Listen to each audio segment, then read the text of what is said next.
This is the single most expensive watch Luxury Bazaar has ever sold. Ever of all time. Yeah, right. Top five. Top five. Top five. This is quite possibly the prettiest Rolex I've ever seen. Where's the pilot? You feeling all right today? I hope so.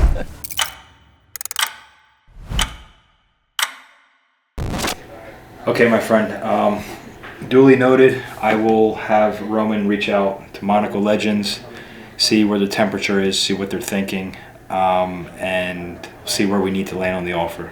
Wow, there is expressed interest on the 1518 in stainless steel. This will be interesting if it goes through. Yo, Roman. Yeah. Roman. Yeah. Come here for a sec. All right, so it looks like there is expressed interest in the 1518. Basically what we need to do, because you know how he works, we got to talk to David, see what the temperature is, see where the price needs to land. There's two things to the equation. Number one, what did you say? Lightning strikes in a bottle twice. We have two 1518s available in the market. That's why there's expressed interest, because at this, based on the conversation I just had, was like, look, this could be the last opportunity to own it. He wants to make a move, I'm assuming, before the auction. He wants to make a move before the auction. Okay, that would be in his interest. I think that you have a conversation with the V-Day, see where the client is thinking. He does want to make an offer. I'll go back to him, see if he can get a number, and then we'll go from there. I truly believe in my heart that is a $20 million watch. Nobody put a price on the watch. We have a $13.6 million hammer 9 years ago on the one in Phillips. Like, does it go under 13.6? I told him, I said, I don't think that there's a chance in hell. The one risk that we have to be conscious of is that, and this is why I go back to the same question, I feel that this watch fetches upwards of $20 million in auction. And with that said, with our client buying that anywhere below that, I feel very comfortable. Of course, there's the risk of a flop in auction. This thing only fetches 10. I don't think so. Again, anything. That's the risk that we take. Anything is possible. This is what I told him. This is the risk that the seller's going to take. This is the risk that he's going to take. But I think it's a smart move to go pre-auction. Just see where the temperature needs to land. He needs to talk to his client, get an offer, and Also, don't have a lot of time. And then we start the process. You mean you start the negotiations? I start the negotiations. I don't know where we go from here, but if we sell this watch, we're cracking open a bottle of Petrus. I said I wasn't drinking anymore. I feel like I'm gonna need a drink after this deal. For the month of. It's not too late. I'm gonna call the month of November, but it looks like I will be drinking. Hopefully, Petrus. So it's not every day you get the opportunity to sell a 1518 steel. Obviously, not only for the fact that it's a damn near $20 million watch, but because it's so rare. This is what I like to call a high stakes deal, very complicated deal, because of the buyer of the watch is an incredibly shrewd and smart collector. And then on the flip side, a seller who's representing another seller. So you have a lot of moving parts going on in this deal. So I'm eager to see where the dollar lands.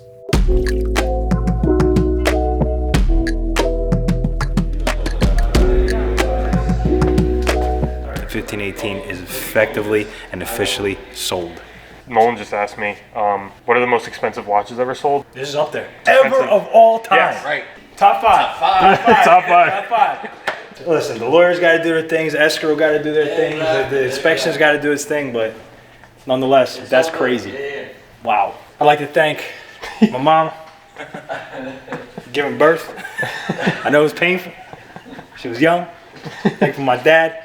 Like, that watch, generational wealth. Yep. In one pile. It's an heirloom. You know, this is what it is. Just don't put that shit in the Louvre. Adrian just bought me a house. We're set.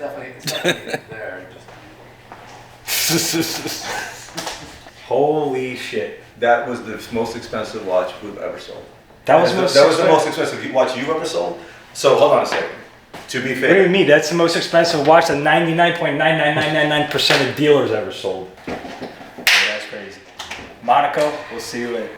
when they were displaying it at Monaco Legends, I put that watch on my wrist with Davide, and something in the back of my head said, wouldn't it be nice to sell this fucking thing? Of course. Wouldn't it be? Listen, it would be nice if I was 6'6" with a jump shot, you know, but things just don't really happen. Okay. That makes it for a pretty decent month, I guess. In terms of setting records. Euro trip it is.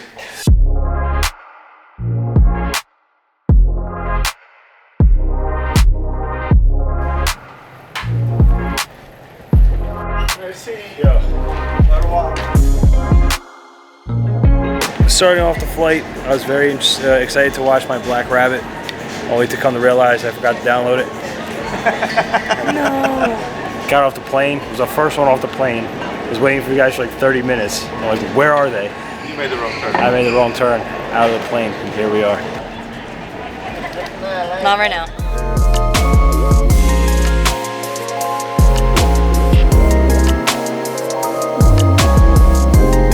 First, we're going to Monaco Legends. Then we got jump on a plane, which I'm not really looking forward to. As much as everybody loves talking about private jets and how fancy it is and put it on Instagram. I'm a very nervous flyer, so for me, I prefer an Airbus 380. So if you want, I'll set an Uber, send you to Nice Airport. You can take one of those Johns. Me, Lexi, and Matt will fly private, no problem.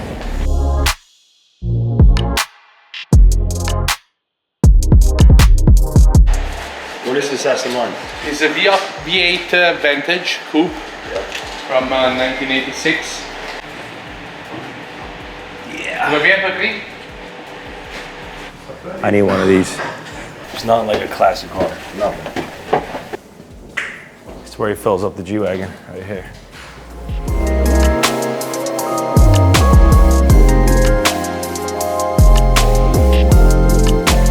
Roman, why don't we have a house bar? We have coffee machine. Like I would get my mom this gift right here. This is so her. Looks like a lapis stand and a jade Cartier clock. I mean, this is probably 100 years old, if I had to guess. Fun fact, my little sister fell asleep on his lap. That actually happened. It was a Sting concert. We had our table with our friends, and then all of a sudden, like, the place stops. My sister at the time was like 3 years old. Yeah, 3 years old, exactly. And she was falling asleep at the concert, and she somehow ended up in Prince Albert's lap. Oh my God. Not in order because when I moved my collection of cars, I collect cars since probably 30 years. 356 from 1957. This is a Carrera. It's the first car that Porsche built to race. This is the real 356. This car is all in aluminium and is made to compete on the track. It's very light and it's quite powerful, even if it has only 130 horsepower. It looks like it was made yesterday. It's perfect. Yeah, it's completely restored in concourse condition. That's how I mainly like my cars. The Miura, I bought that Miura in Pebble Beach in 2009. The first time I went to Pebble Beach with my family, I bought that car in Gooding in Pebble Beach. Well, if we have the time today, I bring you to my garage. Okay. This is just a little bit. Yeah, this is the part because I don't have space. I have another place where I keep my collection. What's the most expensive one here? Possibly, I would say the Spider today. Yeah, the Spider is possibly the most expensive. It's a car around of $2 million. Roman, take that cup away. Step away. My father was a dealer in antique jewelry, and I was crazy mad for cars and watches. My father didn't like either one. He said, "You're not going to go anywhere, either with cars or with watches. You have to stay focused on the jewelry." By the way, me and you are the same. Exactly the same. Really? Yes. Fantastic. We have the one and only, the original steel. This is the steel bracelet that my friend found later on in the period. So this is the original one born to this watch? No, absolutely. This is an accessory. In 1946, when they sold it, it had a steel bracelet. It was quite common at the time. But those bracelets were made by Gay Frere Company, and they are quite, I would say, not easy, but if you look for them, you can find them in the market. So, but the extracts on this one actually say that it was born steel, yeah.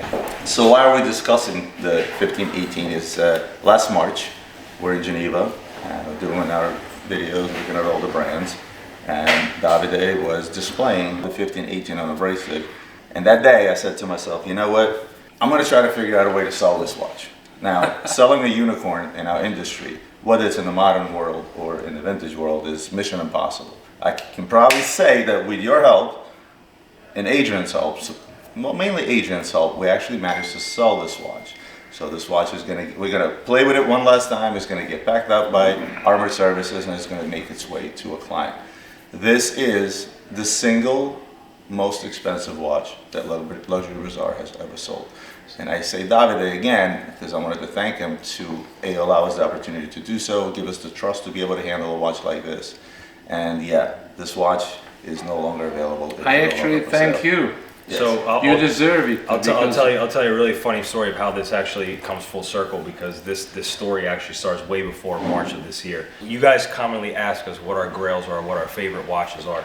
And a couple of years ago, I actually mentioned that a 1518 steel was my personal grail. Obviously, it's not something I can afford or 99.999% of the world can afford. I started a relationship with a very, very important customer. And then I didn't realize he was a player on the 1518 steel, because some watches are $1 million, some watches are $2 million, but something of this caliber obviously is a totally different bracket.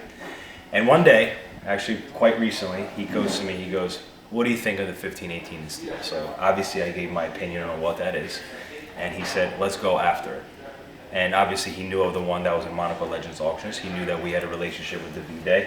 And fast forward a couple of weeks and a lot of negotiation back and forth later, we finally were at the table ready to finalize the deal. Many phone calls. Many phone calls. Many phone calls. So here we are. I haven't even held this watch yet. Well, hold it and don't drop it.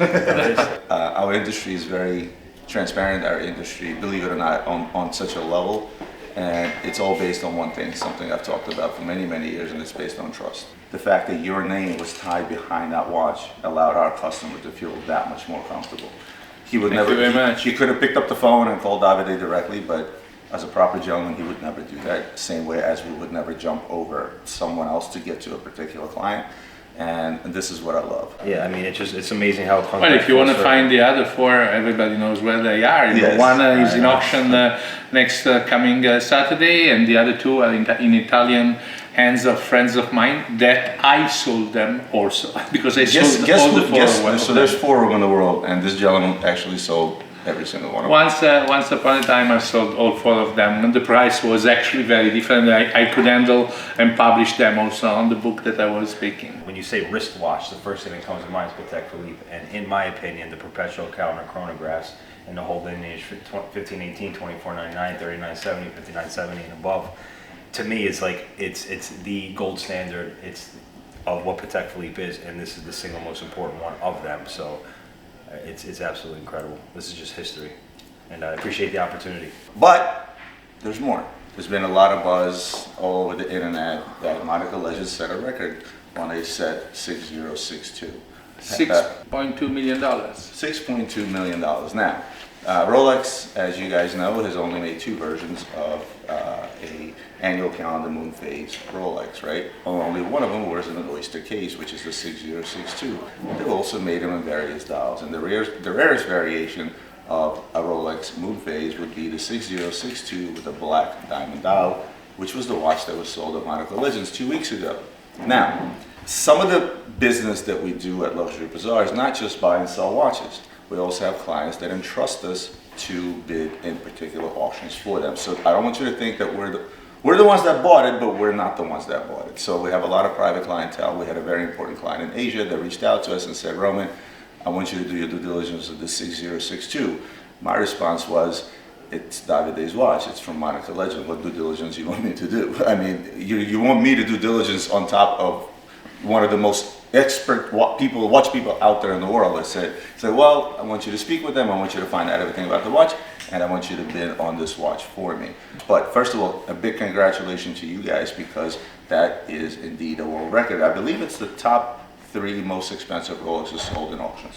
We're not so much running after records. It's important to put the records in your auction house, but anyway, for us it's very important to handle the rarest things and to make a customer and new friends happy, you know.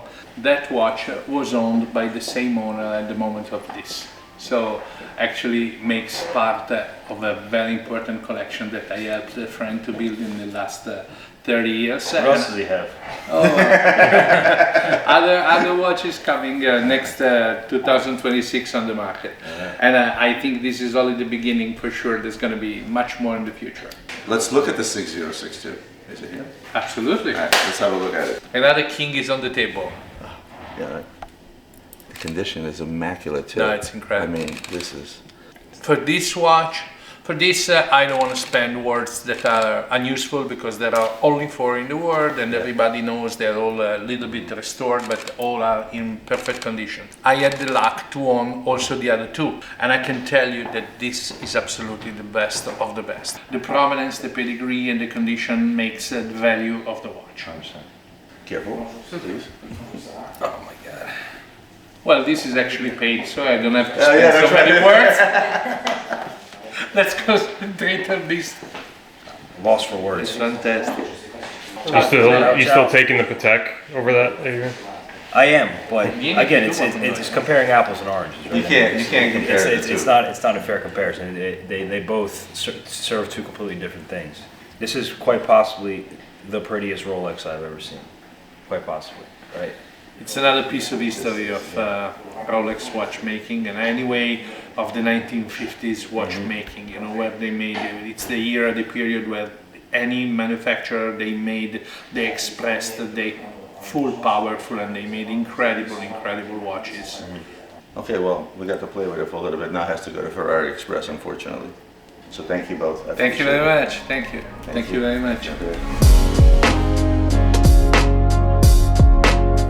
We are going to the Clearport to hop on a PJ and fly to Geneva to meet a client. From Geneva, we wake up and we fly back to JFK.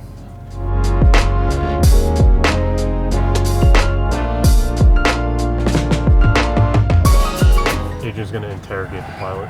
Yeah, I'm gonna have a conversation. How are you feeling? How is everything good at home? You know, no argument with the wife. I'll check his diet, his workout regimen. It's like I'll do a psych evaluation.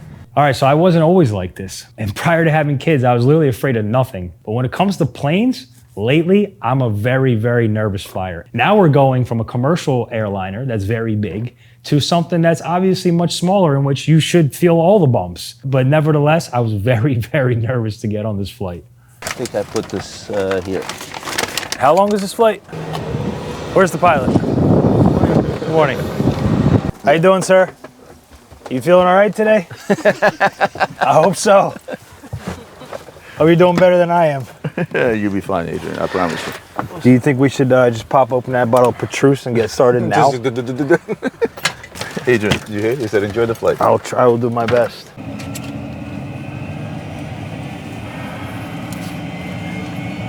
All right. His father, also flying somewhere, and he was watching some movie. And in the movie, it was like a gun scene, fighting, war, something, like boom, every explosions. You know, sometimes, you know, the airplane will hit a pocket and it'll go like this. Yeah. And at the very time when something was exploding on TV, the airplane does this. His father jumps out of his chair, puts on his shoes and starts running. He's like, where are you going? And my mom's like, where do you think you're going? Where are you going? What are you gonna do? You know, he puts on his shoes and he runs. Take off a lot faster. So be prepared. Take off, listen. Stop filming. If agents, anybody have a barf bag, you know, just in case. I'm not motion sick. You're emotionally Afraid of heights.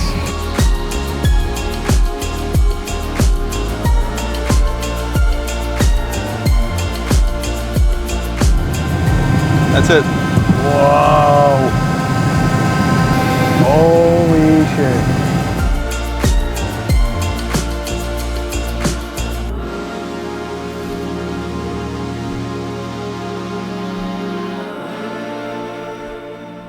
What a busy 72 hours. Me and Adrian were on the same page because at the end of the day, the biggest risk we took is advising one of our top clients to say, hey, go for this watch at this number because we feel the piece in auction is going to fetch this. And on the money, if you take into consideration the fees, the taxes, of course, the conversion rate, the watch came in at around $19,300,000. So I was pretty much on the money when I gave a range of 18 to 20. So I was happy that the result that we expected was achieved by Philips. Congratulations to Philips. And also congratulations to Adrian. Yes, it was a collective effort, but ultimately it's Adrian that sold the most expensive watch we've ever sold. Congratulations to Aurel at Philips. Congratulations to Davide. Congratulations to the seller of the watch. And definitely congratulations to Adrian and our client that bought the watch. What a ride this was. And I hope you guys enjoyed this video and stayed along till the end. If you did, please like, comment, share, subscribe, and I'll see you on the next one.